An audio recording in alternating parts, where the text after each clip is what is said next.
खबर और मैं हूं आपके साथ सोनम मिश्रा। 26 जनवरी वो तारीख जब हमारे भारत में पहली बार संविधान लागू हुआ था।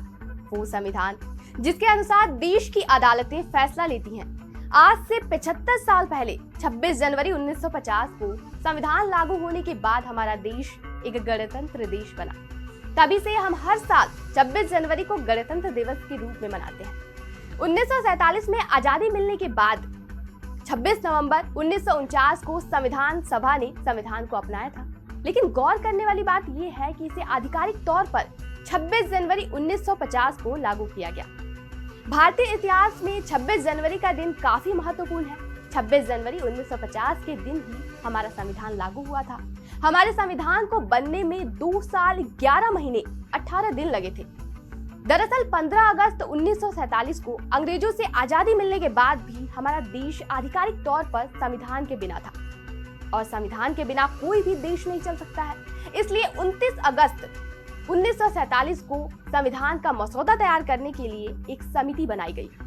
फिर आया 4 नवंबर 1947, एक महत्वपूर्ण दिन जब भारत के भविष्य को दिशा देने वाले दस्तावेज संविधान का मसौदा तैयार होकर संविधान सभा में पेश किया गया। अगले 2 सालों में संविधान सभा ने कई बैठकें की, कई मसौदों पर चर्चा की, कई बदलाव किए और आखिरकार 24 जनवरी 1950 को इसे स्वीकार कर लिया गया।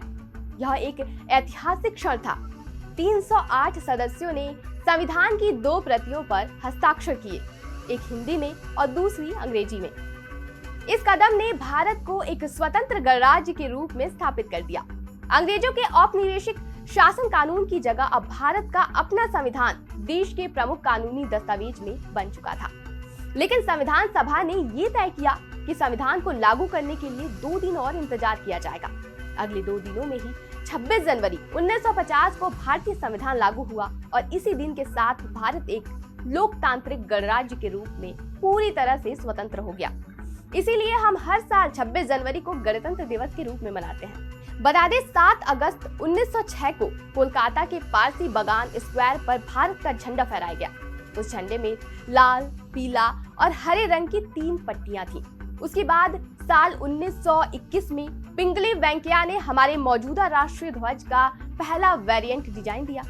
ऊपर भगवा, बीच में सफेद जिसमें 24 तीलियों वाला अशोक चक्र मौजूद है और नीचे हरे रंग की पट्टी वाले झंडे को 22 जुलाई 1947 को राष्ट्रीय ध्वज के रूप में स्वीकार किया गया। इस तिरंगे को 15 अगस्त 1947 को फहराया गया था और दूसरी बार इसे 26 जनवरी 1950 को फहराया गया था। 15 अगस्त और 26 जनवरी दोनों ही दिन राष्ट्रीय ध्वज को फहराया जाता है। लेकिन क्या आपको पता है कि दोनों ही मौकों पर झंडा फहराने का तरीका अलग होता है। दरअसल स्वतंत्रता दिवस पर झंडे को नीचे से रस्सी खींचकर पहले ऊपर ले जाया जाता है, फिर उसे खोलकर फहराया जाता है। इसे ध्वजारोहण यानी फ्लैग होस्टिंग कहते हैं। इसके पीछे का इतिहास यह है कि जब भारत को आजादी मिली थी तब ब्रिटिश सरकार ने अपना झंडा उतारकर भारत के झंडे को ऊपर चढ़ाकर फैलाया था, जबकि 26 जनवरी को ऐसा नहीं होता है, बल्कि गणतंत्र दिवस के अवसर पर झंडा पहले से ही ऊपर बंधा होता है और इसे सिर्फ खोलकर फहराया जाता है।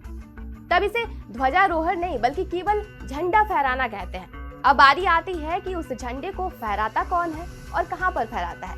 आपको बता दें कि स्वतंत्रता दिवस के अवसर पर लाल किले पर ध्वजारोहण किया जाता है, जबकि गणतंत्र दिवस पर राजपथ पर झंडा फहराया जाता है। प्रधानमंत्री देश के राजनीतिक प्रमुख होते हैं, इसलिए वे स्वतंत्रता दिवस पर ध्वजारोहण करते हैं, जबकि राष्ट्रपति संवैधानिक प्रमुख होते हैं, इसलिए वे गणतंत्र दिवस पर झंडा फहराते हैं। हमारी हिंदी खबर की पूरी टीम की ओर से आपको गणतंत्र दिवस की हार्दिक शुभकामनाएं। ऐसी तमाम जानकारियों के लिए बने रहिए हमारे साथ, देखते रहिए हिंदी खबर।